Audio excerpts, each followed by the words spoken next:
body fat. Yeah, baby.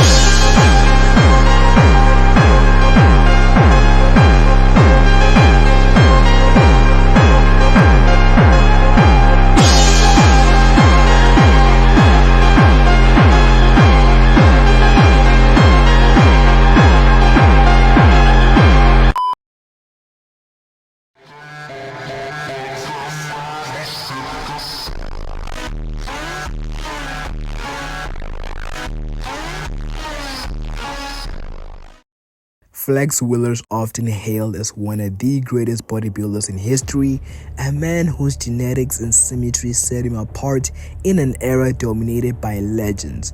Would his 100 have beaten you? Very possibly. Meaning, could you have won a single one if Flex was 100% there?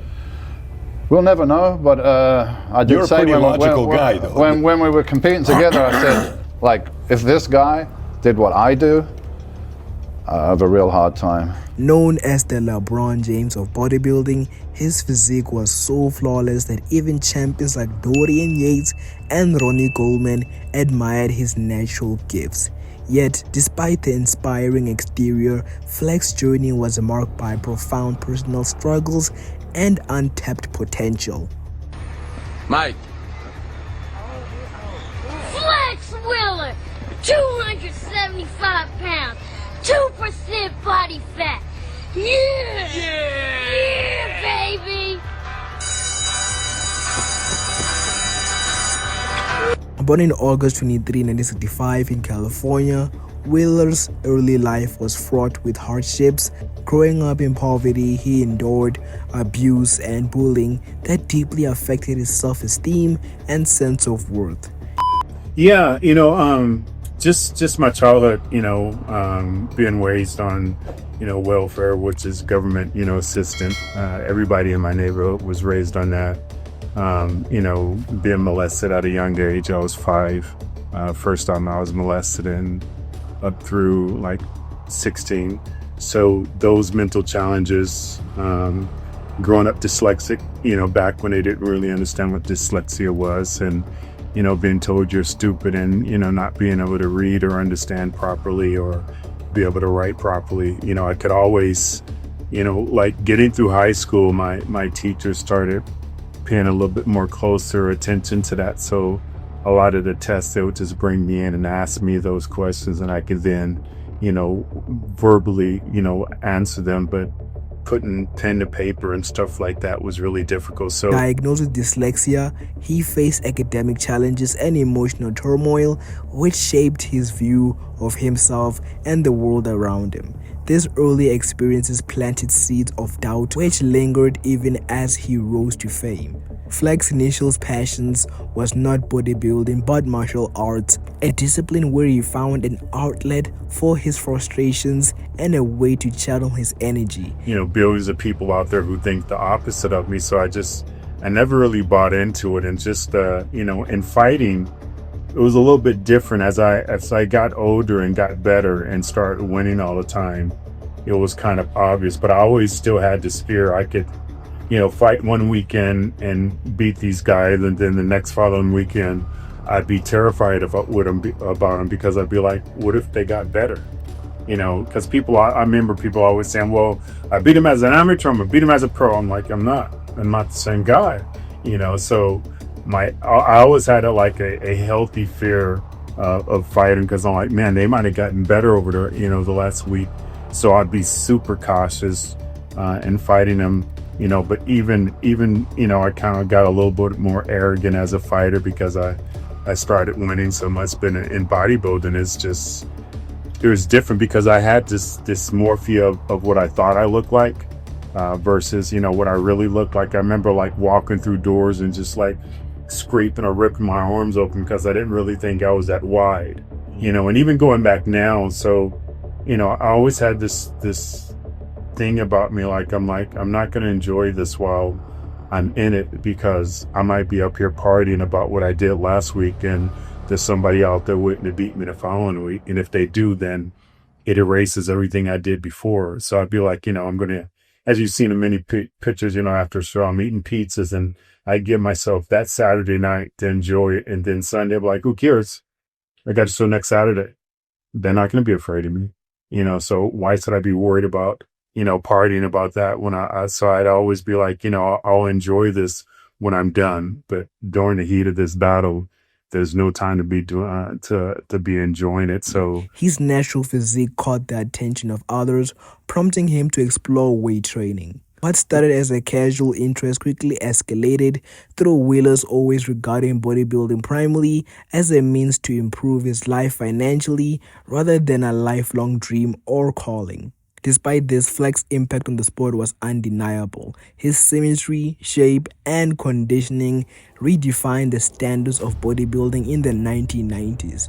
Competitors and fans alike recognized his unique blend of aesthetics and muscle maturity, qualities that many felt were unmatched. However, Fleck's own mindset was often a barrier. He did not fully embrace or believe in the extraordinary potential, which some speculate prevented him from reaching the absolute pinnacle of this sport.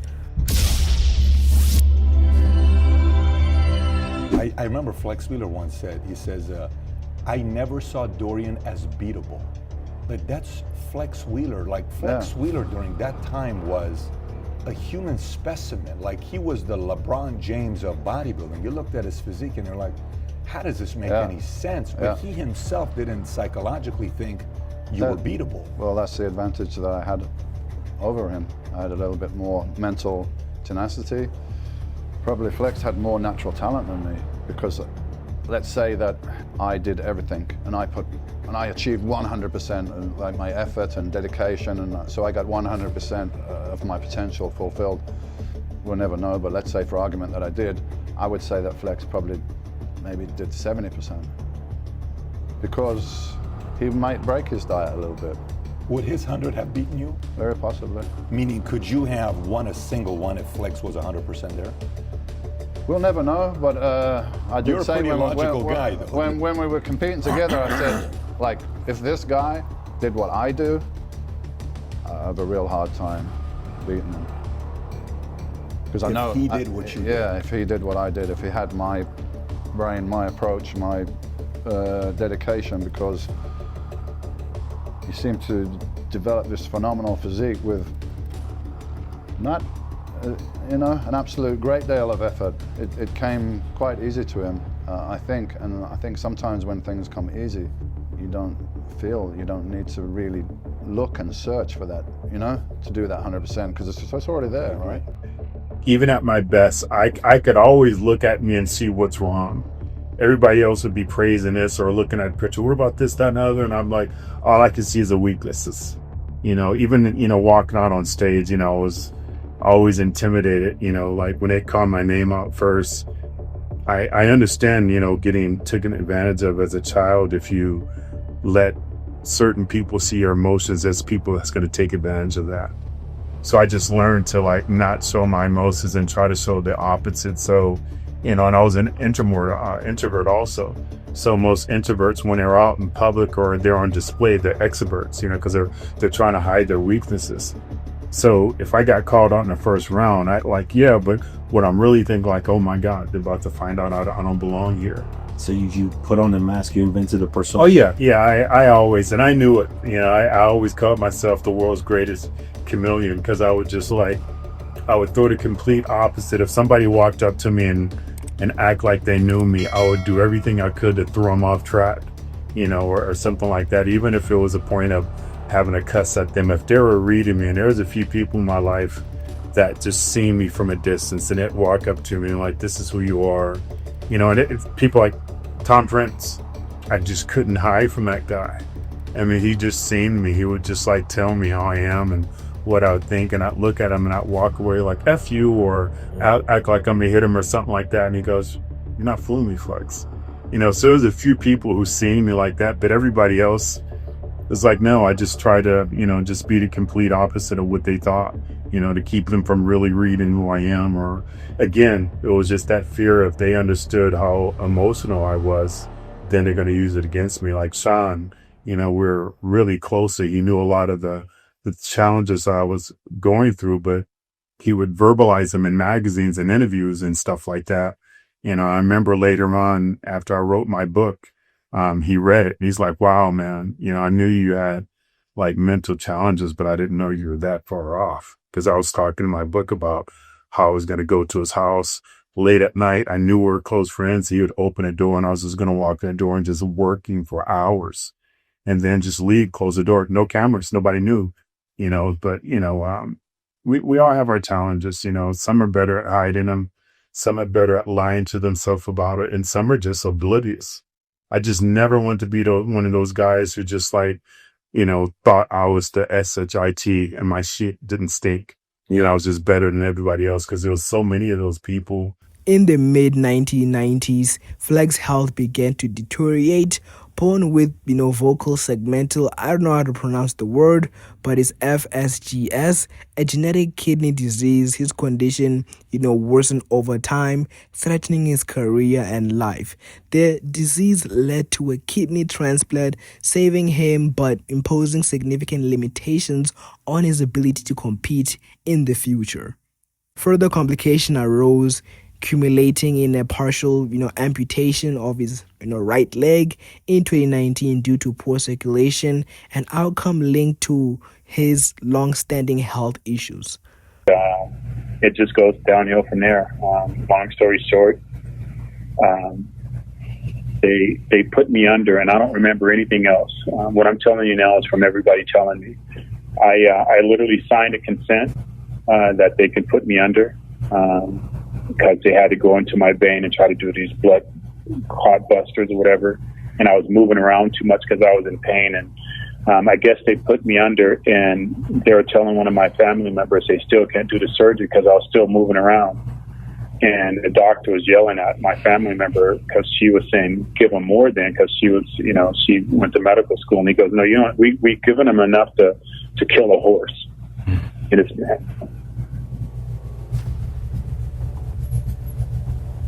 and it's still fighting us in a coma. So I was in coma for 10 days. I was in the hospital for 4 months. And when I came out of my coma, I didn't know what the hell was going on. Again, long story short, they done all these surgeries. They thought they saved the leg. Actually, I even put the video on Instagram where the doctor said, I think we salvaged the right leg. But it was something inside me. I just knew it didn't work. And I even remember telling my family members, I won't be walking too long. I'm going to lose my leg. And they thought I was giving up. It's like, you can't say that you're giving up. I'm like, no, I can tell. So, I got out of the hospital, I think it was in June. I went back to the emergency room probably 30 times during that time, just in incredible pain. And it got to the point where they finally started saying, Flex, listen, there's no other surgeries we can do. We've done every surgery imaginable. There's no more arteries. There's no more veins there for us to attach. The only other surgery we can do is take your leg when that time comes. So I started preparing myself mentally that, I was going to lose my leg and being comfortable with it. I was in Billings, Montana on a business meeting to open up my own nutrition company, and I couldn't even walk around. I was just in tears, and everybody was asking me what was wrong. I was like, nothing, I'm okay. Throughout his medical battles, Wheeler faced immense physical and psychological pain, including chronic nerve pain, phantom limb, sensations, and depression. His openness about these struggles has shed light on the often, overlooked challenges elite athletes endure beyond the stage. I do get that, and I appreciate it, but it's, I understand now more so than anything that was just not written for me. I mean, I was just held to be able to deal with, my mental challenges and being suicidal. I would come home from training and just like shoot my gun into my house just to try to get used to the sound so I could put it to my head and pull the trigger. So, it's like if you have a child and, your child wants to take a needle and stick it into a plug. You're like, no, you can't do that.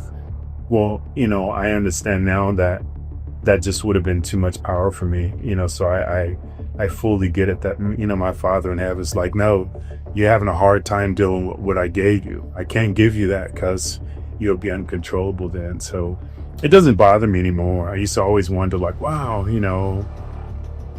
this person said this, these people feel that, why the judges think that way? But, I just think it was the best thing that didn't happen to me. I don't believe that I would still be alive if I had won the Mr. Olympia. I'm pretty confident that I wouldn't be here if I had. Why is that?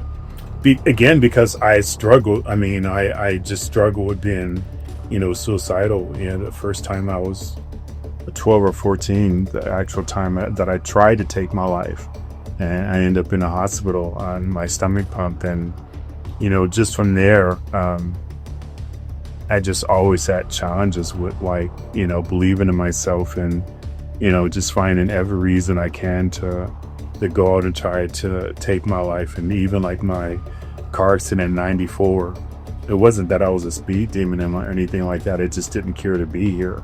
So I either did inadvertent acts or actual acts in trying to take myself. So